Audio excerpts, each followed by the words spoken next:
the Becoming You show with me, your host, Leah Rowling. Do you believe you are capable of choosing your future? Sometimes it takes just one person to believe in you, or you to believe in yourself. If you find yourself continuing to say, someday I will take better care of myself, only to continue living the same day over and over and over again, then you, my friend, are in the right place. I am your biggest cheerleader, inspiring you to become you on purpose and with intention. Are you ready to create a life you love? I'm excited to share with you some big ideas that you can use today to inspire, impact, and influence your life and everyone in it. The Becoming You show starts now.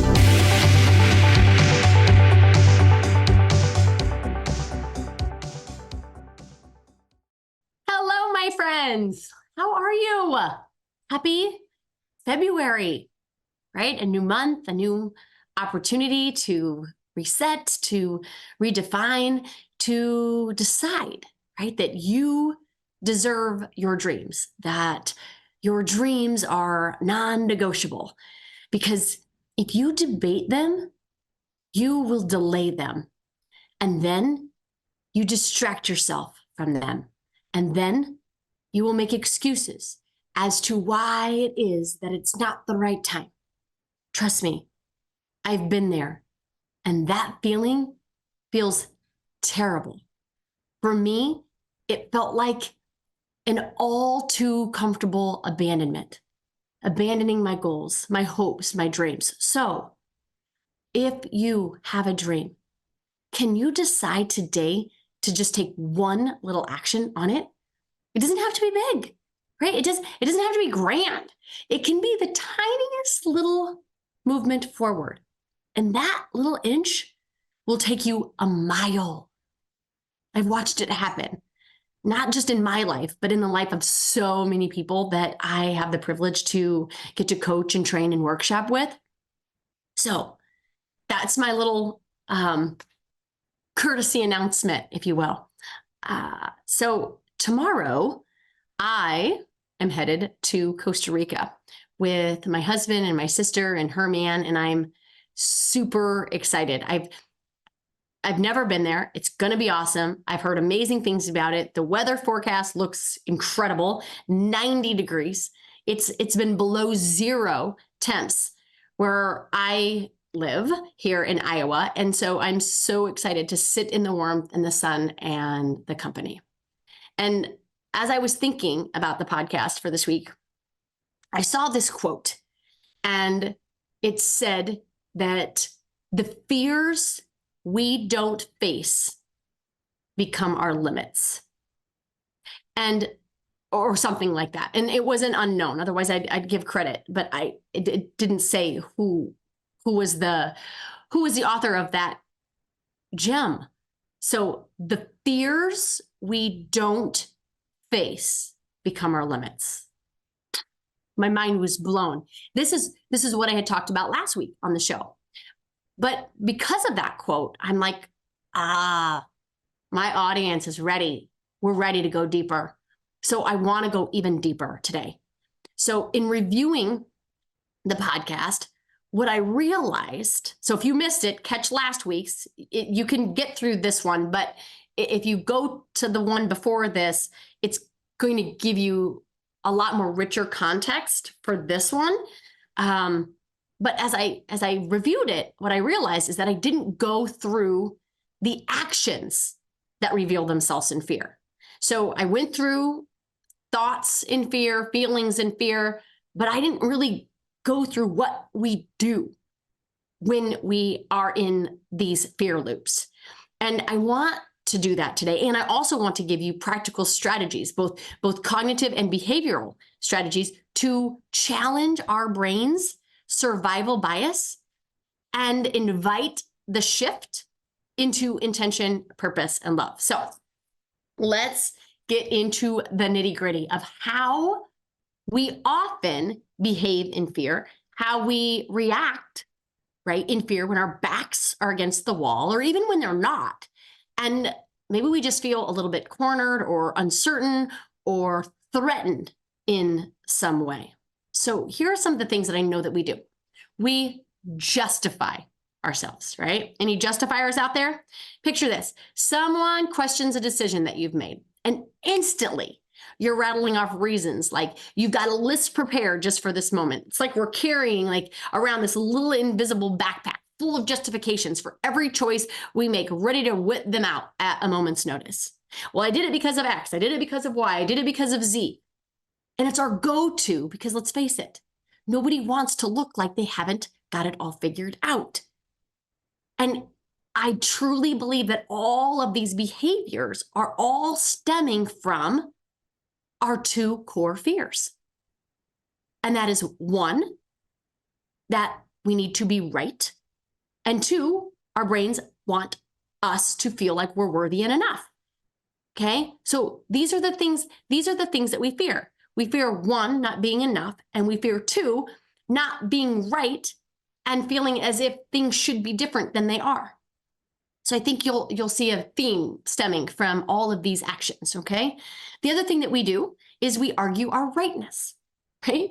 Here's the classic scene where someone dares to have a different opinion. And then suddenly it's like we're in a courtroom drama presenting our case, ready to argue our rightness. It's like, hold on, let me explain why I'm right and why you're wrong and why you're not seeing it. And it's not just about sharing our side. It's about winning. It's about winning a trophy for being right. And I decided, although it still catches me off guard every once in a while, but I've just decided that I can either choose to be right or I can choose to be connected. And truly being willing to be wrong in the instances that I have access to it and I choose it have proved to be incredibly powerful and peaceful attributes that I'm inviting into the experience that is my life. So that's the other thing that we do. We also defend, right? We defend our position. When we feel attacked or even slightly like nudged off our pedestal, like our shields go up, our heels dig in, and we're full on defense mode, right? I did what I thought it was best, we say, right? Standing in our self-righteousness. I didn't mean to hurt you. It's like admitting any flaw in our reasoning would cause the whole castle to crumble. Perhaps, at least for me anyway, confirming the unworth, my not enough story that likes to peek its head and invite me to entertain it. The other thing that we do is we explain away our opinions. Right? This one's interesting. Someone questions our view on something, and suddenly we're like those infomercials, like trying to sell you on why this opinion is the best thing since sliced bread. Well, let me explain why I think this way. It's as if by providing a 5-point presentation on our stance, we somehow validate our existence. And then we negotiate our existence, right? All these reactions, whether it's in justification, whether it's in defense, whether it's in explanation, or whether it's in arguing our point, all of these reactions, they're often our way of negotiating our place in the world. It's like we're constantly in talks with the universe, trying to prove our worth, secure our spot, and defend our right to be here just as we are. It looks like this. See, I belong here. Here's why. But here's the kicker. We don't actually need to do any of this negotiating. Because what I'll say today and what I've said on so many podcasts before is that our worth, our right to be here isn't up for negotiation. It's a given. And all of these support our biggest fears. Our fear that we're not right because we equate right to our worth. Our fear that we're not worthy or enough in some way. Or our fear that it should be different than it is, meaning they should get our opinion. They should understand what we're trying to say. And so when they don't, something has gone terribly wrong, as if they should have, as if your opinion should be the opinion of everyone else's. Like, that's what we think. Every time we justify, defend, explain, and argue our point, it's like we're saying they should get it. And I want you to pause to question the lunacy of that. Like, no, they should not. They should not get that. Your opinion is your opinion. And it doesn't need to be validated by anyone else. Like, no one has to agree to it for you to have it. It can be valid just because you do. And when we try to fight for it, right, when we try to fight for whatever it is, our opinion, our comment, our understanding, our right to breathe,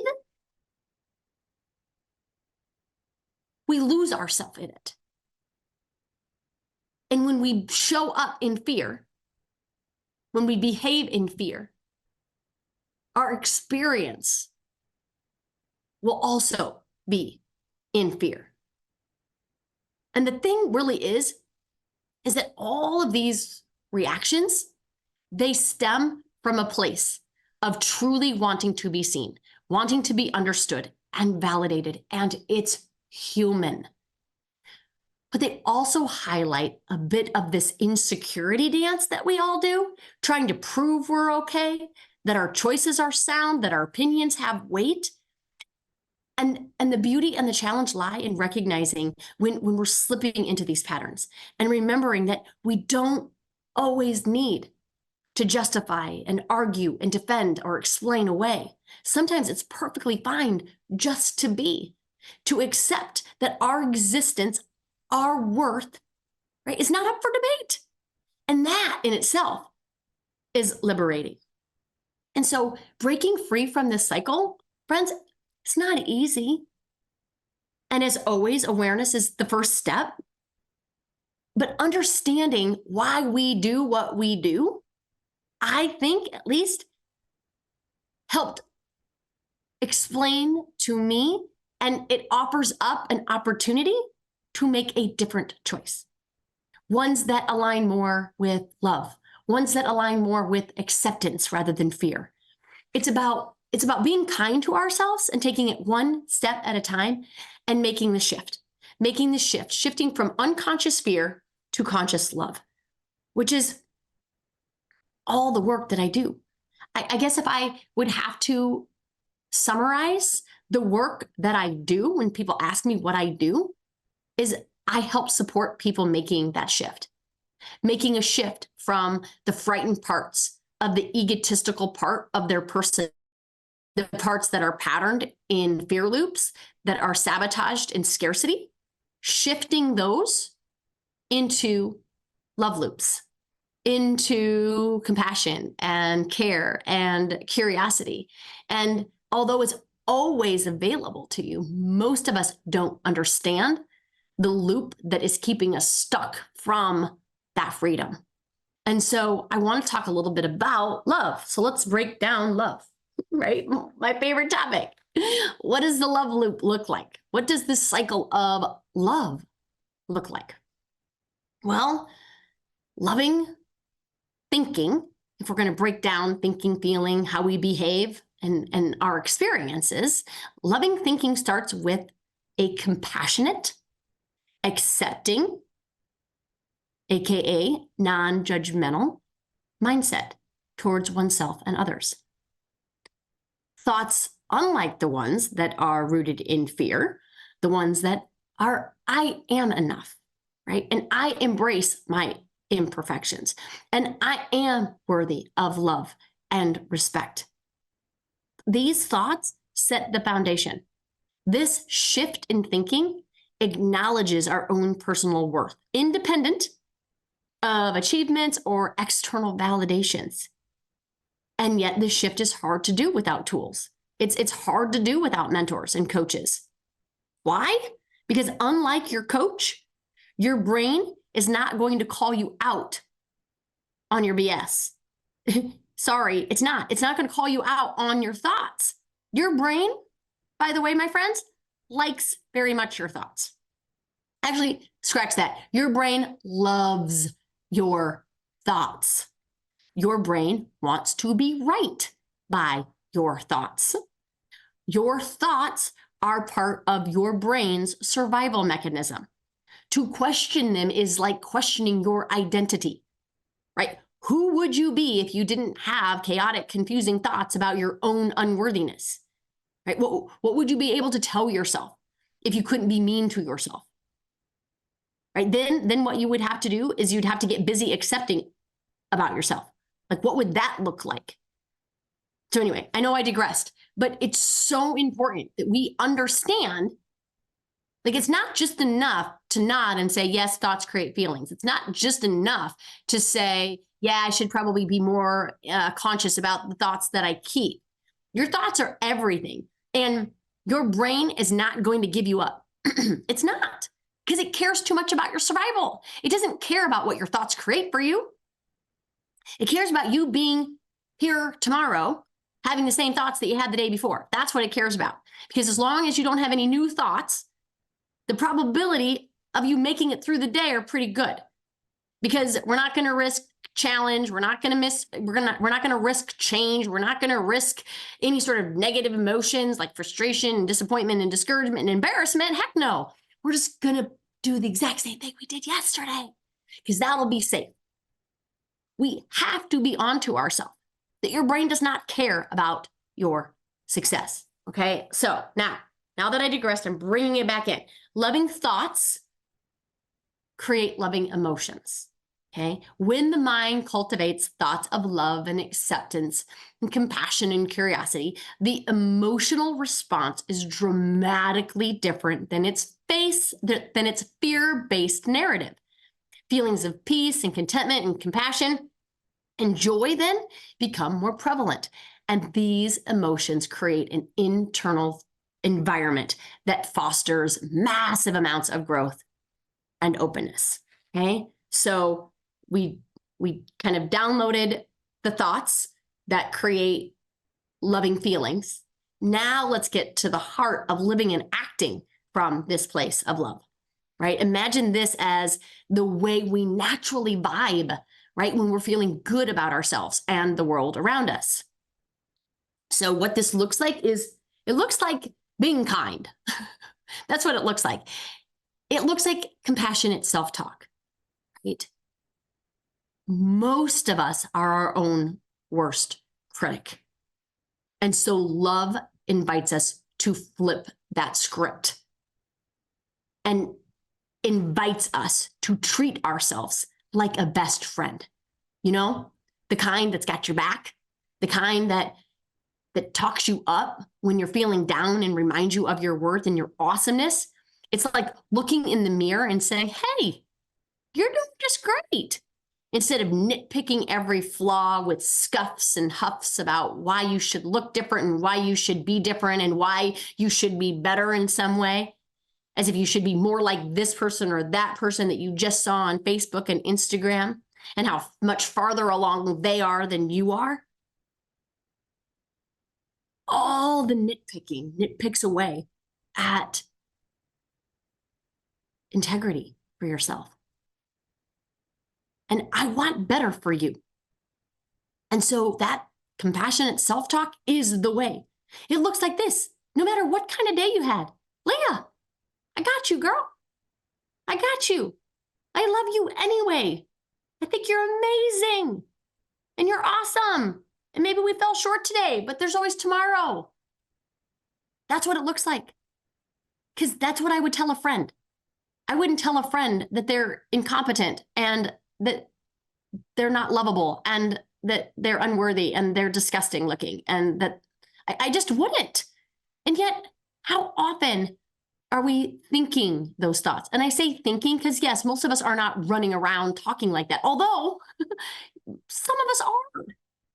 But we need to check the mental chatter, okay? Because that chatter, your brain doesn't know the difference between whether that chatter is real or whether it's not, or whether or not you meant to hurt yourself with it, or if you didn't. It is just going to prove yourself right on whatever it is that you offer up to yourself. So you want to continue to create a not enough and a scarcity experience in your life? Then we keep informing ourselves about our unworth. That's how important it is. Okay, the other thing that loving thoughts and feelings has us experiencing is an authentic life, right? This one's about being true to your jam, not just going along with the crowd because it's easier, right? It's like choosing your own playlist at a party full of just generic tunes. It's living by your values, chasing your real dreams, and not just what Insta influencers say you should want. Authentic living is the ultimate freedom. It is releasing yourself of the need to meet and surpass other people's expectations of you and choosing to live by your own. It's allowing other people's expectations to be a mirror of what they expect of themselves and not of you. Because if we do not do this and if we do not shift this quick, we will forever be living a life that is not ours. And we will suffer tremendously. A tremendous amount of resentment and bitterness and anger because we are showing up and behaving exactly how everybody else wants us to behave and not really having any rules for our play. Okay.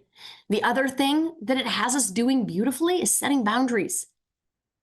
Instead of over yesing to be pleasing to everybody because that's what good people do, it's okay to say no, really. You guys, really, it is. Setting boundaries is about respecting your own limits. It's like telling a friend that you can't hang out because you need a night to recharge. It's not being selfish. It's self-respect. It's about not letting yourself be stretched too thin. That in itself is a form of self-love. And boundaries are not just about keeping people out. It's a bridge. It's a bridge to invite the right people in. And you will know if you need to set boundaries. If you are in burnout, right? And you'll know you're in burnout. If you are quick to temper, if you find yourself irritated and annoyed for things that might not usually bother you, if you find yourself driving yourself crazy, that's burnout, friends. And burnouts require boundaries. Hear me say that. Burnouts require boundaries. Okay. The other thing that I think love allows for us is presence. Conscious, mindful presence. Have you ever just zoned out while someone's talking to you or missed, the taste or the smell of your morning coffee because you're too busy scrolling through your emails and your social feed? Presence is the antidote. It's about really listening and smelling and tasting and experiencing. It's noticing the warmth of the sun on your face or the laughter of a friend and just soaking it all in. So what can you be more present with in your world? A couple of more real quick gratitude practices, right? It's so easy for our brain to focus on what's going wrong because our brain is wired for survival. So it's always looking for danger. It's not looking for all the ways in your life. That's awesome. It's looking for all the ways in your life where something could go wrong, right? And so flipping that to focus on what's going right is a game changer. And it can be as simple as being thankful for that perfect cup of coffee or that text from a friend. Gratitude turns what we have into enough. And suddenly life seems just a bit brighter. Gratitude is the antidote for scarcity. It is the antidote for our unworth and our not enough story that we tell ourselves. So if you don't have a gratitude practice and you have feelings like all of the rest of the humans of the world, most of them,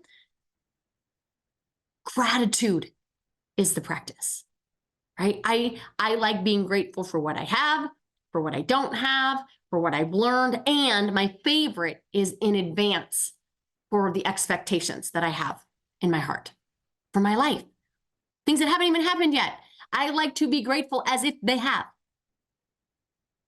So let's talk a little bit about what this all means. Oh, self-care. I can't wrap this podcast up without a conscious conversation in self-care. And I've said it before on the podcast, and I'll say it again. Self-care is not selfish. It is not. I think it's selfish to not take care of yourself and then to expect it to be everybody else's problem, to expect everyone else to do it for you. And they can't. They can't do it for you. And even if they try, they will do it wrong.